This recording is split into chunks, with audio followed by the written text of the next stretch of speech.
பாத்தீங்கன்னா நான் back cut பண்ணிட்டேமா. Back cut பண்ண முதல்ல வந்து நாச்சு கரெக்டா கட் பண்ணிடும். இந்த நாச்சு கட் பண்ணாலே நம்மளுக்கு எந்த பிழையும் வராது. இந்த இடத்துலதான் நம்ம வந்து கீழே ஆம்கோல், அதாவது கீழே வந்து அடிக்கணுங்கிறது தெரியும், இந்த இடத்துல வந்து மடிச்சு அடிக்கணுங்கிறது தெரியும். இப்ப நம்ம இந்த நாச்சு கட் பண்ணினாலே எந்த இடத்துல வரும் நம்ம பிளவுஸ் எடுத்து வச்சு மெஷர்மெண்ட் பண்ண வேண்டியது வந்து. அதே மாதிரி கீழே எந்த அளவுக்கு உயரம் வச்சோ, எந்த அளவு அடிக்கிறதுக்கு மடிச்சு அடிக்கிறதுக்கு வச்சோ அப்படிங்கறது தெரியறது மறந்துடும். அதான் நீங்க இந்த நாச்சு கட் பண்ணா ரொம்ப ரொம்ப யூஸ்ஃபுல்லா இருக்கும். நெக்ஸ்ட் வந்து ஃப்ரண்ட் கட் பண்ணிட்டோமா.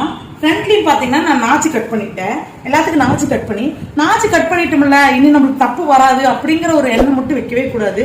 ஏன்னு நாச்சு கட் பண்ணோடனே ஃப்ரண்ட்ல குறிச்சிடணும். ஓகேங்களா? இப்ப ரொம்ப எக்ஸ்பீரியன்ஸ் இருக்கிறவங்களுக்கு இது தேவையில்லைமா.